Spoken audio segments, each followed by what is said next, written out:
sa tutol sa impeachment at ayaw kay Vice President Sara Duterte, hindi namin trabahong pakinggan sila. Trabaho namin gampanan yung aming tungkulin. Sa abot na aming makakaya, base sa itinatalaga ng batas at hindi base sa gusto ng magkabilang panig na klaro ay partisano, pabor man o kontra sa impeachment, pabor man o kontra kay Vice President Sara Duterte. Wala kaming pakialam sa mga yan. So just to be clear, until the Senate renders a decision on the merits of the case, she remains Vice President. Definitely yes. That is what the law states. Pero sir, right now, Unless, just for the sake of argument, because this was in part of our history, March 23, and I hope I will not be misquoted for this, March 23, final ang impeachment complaint laban kay Mercy Gutierrez. March 26, kinonvene ng Senate ang impeachment court, tapos nag-adjourn agad. In-announce na May 9 ang impeachment case i-hear. April 29, nag-resign si Ombudsman Gutierrez. So that is the only instance na hindi matutuloy yung impeachment. Dahil ang parusa lamang sa impeachment ay pagkakatanggal sa pwesto and perpetual disqualification. May posibilidad sana na tinuloy ng Senado yun. Dahil yung resignation ay pagkakatanggal lamang sa pwesto. Pwede pa sana nilang ituloy yun para dun sa absolute perpetual disqualification. Pero minabuti ng Senado noong panahon yun na wag nang ituloy at i-dismiss na yung kaso. pero sir, right now, walang nang pressure o kumakausap sa iyo from both sides para yung isa, bilisan, aksyonan, o yung iba naman para upuan itong Well, impeachment. maraming bumabanat sa media magkabilang panig na gustong madalhin o gustong Mag-aksyonan. i-dismiss ito. Pero walang epekto naman. At tulad ng sabi ko, hindi ko papakinggan yung mga boses na yan. Ang papakinggan at susundin lamang namin ay yung tinatalaga ng batas, ng aming rules, at kung ano ang tingin naming tama, parehas, patas, at magbibigay ng mas mataas na kredibilidad sa proseso ng impeachment. Ano man ang kalabasan o maging resulta nito. Among your colleagues, sir, wala din ganong pressure, magkakaibang sentiments. Hindi kami nagkausap. Siguro itong mga susunod na araw pa lang kami magkakausap-usap pag nagkita-kita sa kampanya. Pero ulitin ko, walang nangyaring meeting, pagpupulong o caucus na napag-usapan ito para yung mga sentimentong binabanggit nyo ay masabi o mailahad na aking mga kasamahan dito sa Senado. Okay, ma'am, Cecil and then Robert. Sir, pwede pa explain lang po na magkaiba yung session days sa trial days. Iba yung legislative calendar. Iba. Nung nagdaan, ang ginawa nila ay, kung naalala ko, tama, hapon ba? Yung sa Corona? Opo, sa umaga yung regular Hapon, session. tapos sa umaga yung regular session. Pwede rin naman naming gawin uli yun. Or baliktad. Umaga yung hearing, may takdang panahon, at yung session ng wala. Para mas mahaba yung talagang trabaho namin ng legislasyon. Kesa may cap yung trabaho namin sa legislasyon, we can switch it up. Pwede naman namin pagbalik na rin yun. Yes, ma'am. Sir, kapag po nag-convene ng impeachment court, you have the power to compel VP Sara to appear here. She cannot say no. Kapag ka kinakailangan, pero kapag ka hindi kinakailangan, the accused, the subject of impeachment, the respondent, the defendant in an impeachment case, can waive his or her appearance. Kinakailangan lamang naman, ayon sa rules of court, na mag-appear ang isang defendant o akusado, una kapag ka-arraignment, para sabihin niya, inaako ba niya o sinasabing hindi niya inaako yung mga paratang laban sa kanya, o pangalawa, pag kailangan siyang i-identify ng isang testigo. Maliban sa dalawang pagkakataong yun, merong waiver of appearance na tinatawag sa ilalim ng rules of court that has suppletory application sa impeachment court. Bakit Chief Justice Corona inaresto during the trial because he tried to walk out? No, hindi siya inaresto. Pinigilan siyang lumabas. Nandito na ako nun. Pinigilan siyang lumabas dahil sa kalagitnaan ng kanyang testimonya, tumayo siya, bumaba, at sinubukang lisanin yung korte. Isa pa pala yun, kailangan namin gumawa uli ng ganon. Sira na yun. So may limit ba yung ipipresent? Naalala mo yun, RG, yung sira na yun. Oo, yung... Maghahanap pa. 13 years. Kaya nga, wala na. Kinain na ng ana yun.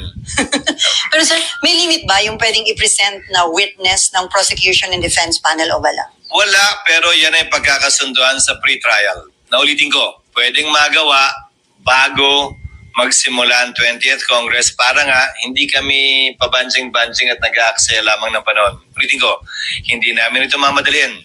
Pero hindi rin namin labis na ipagpapaliban ito ng walang dahilan o rason. Okay, Cecil. Sa balikan ko lang yung isip, what if malaman ng secretary pag-check na may mga isip, ano yung mag-isip? Basta't 1/3 pa rin. Mas omit yung 1/10. Basta't may 102 pa rin. Hindi na mahalaga sa amin kung 103 pa yan o 105 o 107 o kung sino yun. Ang mahalaga, mambabata sila at may 102 signatures. Pero may effect ba ito sa economy, itong mga political issues? Ano mang ingay ng politika palaging may posibleng epekto sa ekonomiya. Pero ang pangontra dyan ay kapanipaniwala at stable na proseso at procedure. Tulad ng sinusubukan kong gawin ngayon at i-establish sa ngayon. Para yung expectations ay tempered, walang tanong na hindi nasagot, walang alinlangan kung ano ang mga mangyayari sa susunod na araw, linggo at buwan, sa kabila ng anumang ingay na nagmumula sa pabor o kontra sa impeachment, sa pabor o kontra kay VP Sara. Ito, ang mga binabanggit ko sa inyo ngayong umaga, ito ang magiging proseso ng impeachment sa mga susunod na linggo at buwan. And lalo magkakaroon ng confidence yung mga investors na okay naman yung situation sa mga Oo, dahil ang impeachment ay isang prosesong nakasaad naman sa saligang batas. This is not an extra constitutional process. In fact, this is a purely constitutional and legal process provided for in our Constitution on how to make certain high officials of the country accountable for their actions and or inactions, specifically as alleged for alleged culpable violation of the Constitution, bribery, treason, graft and corruption, other high crimes, and betrayal of the public trust. Okay. Pero yung load pagdating ako kasi hindi yata nadinig niyo yung leadership. Hindi. Piso isa naman na yan. Again, I will reiterate what I said earlier. It is a rumor until it happens. Pang-counter daw yun ng mga Duterte, sir, dun sa impeachment. Again, it is a rumor until it happens. Bakit? Pag nagpalit, ano mangyayari? Baka kung ano nila, Anong iba nga mangyayari daw? Sabi nung chismis. na hindi matuloy. Anyway, Robert, and then Mean, Amor, and Raymond. Sir, balikan ko lang po yung discussion nyo kanina regarding dun sa special session. Sabi nyo po pwede ang special session provided na ipinatawag ng Pangulo dun sa mga mahalagang panukalang batas. Granted po na may special session, halimbawa magkakasama na rin kayo. Yung possibility na matakel pa rin ito bilang sidelines halimbawa or kaya i-convene yung impeachment court po, pwede po ba yun? Posible. Posible, but that is a subject matter to be decided upon by the plenary. Kasi ang kapangyarihan ng Senate President ay i-agenda lamang ito. Yung ginagawa naming mga referral sa floor na walang nag-object, sa anumang oras pwede mag-object kahit sino at pwedeng pagbotohan yon bago ma-refer. Maski lahat ng ginagawa namin sa plenaryo are done through a proper motion. At kung mapapansin niyo, parang gas-gas na lang sa tenga siguro, masyado na kayo at tayong lahat sanay. Palagi nagtatanong ang presiding officer, is there any objection? There being no objection, motion is approved. So pag may nag-object, pagbobotohan. Pero lahat ng naganap o nagaganap sa plenaryo, pinahintulutan ng mga miyembro. Last na lang po. Sir, ano po ang mangyayari halimbawa po yung uupong hukom na senador, may kamag-anak po na kongresista na pumirma doon sa impeachment halimbawa ng Vice President. Ano pong mangyayari sa kanila?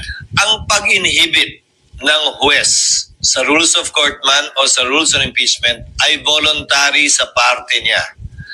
Walang proseso para pwersahang ipa-inhibit sa pamamagitan ng botohan. ang sino mang hukom sa anumang paglilitis. So kung meron man ganyang pagkakataon, desisyon niya. Pero babalik rin ko. O kung may posisyon pala yung pumirma, may posisyon din ba yung hindi pumirma na kailangan din mag-inhibit yung kamag-anak nun? Hindi naman siguro, di ba? Bakit nyo sasabihin kailangan lang mag-inhibit yung pumirma? Bakit hindi nyo sasabihin dapat mag-inhibit yan yung hindi pumirma? It cuts both ways. But for me, it's a purely voluntary act, whether an impeachment judge will inhibit himself or herself. Sir, follow-up doon. Pwede daw bang ma-disqualify ang sino mang senador na nag-express ng opposition sa impeachment? Ma-disqualify saan? Sa pag-act as impeachment judge. Kasi may nagsabing, oo. Sabi na kasi na para sa kanya. Hindi ako, natututulan ko hanggang dulo yung impeachment. 19th Congress ba yan o 20th Congress? Ah, Kasi ang magpapasya